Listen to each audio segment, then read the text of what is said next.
As the classical method. The classical method was given its name basically because it was trying to teach the classics in language, which is ancient Greek and Latin. Those particular languages are now dead.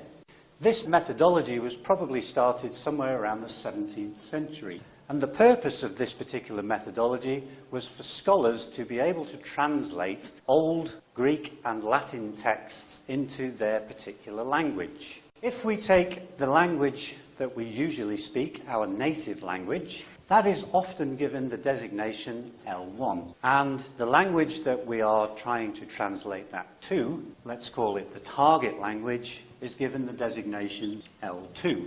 The purpose of grammar translation, then, is to basically translate between L1 and L2 and vice versa. So we could take a simple example. Let's imagine that our native language was English and our target language was French. And let's assume that we want to translate a document from French into English. Let's take a simple sentence. Here's a sentence in French, ouvre la fenêtre, and we'll add s'il vous plaît at the end. What we want to do is to take this L2 and translate it back into English.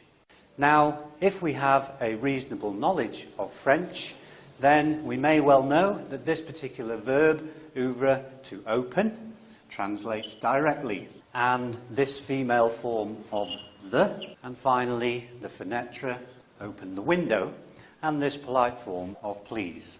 This is all very well if the two structures that we're translating between, the L1 and the L2, have a common grammar, which French and English usually do.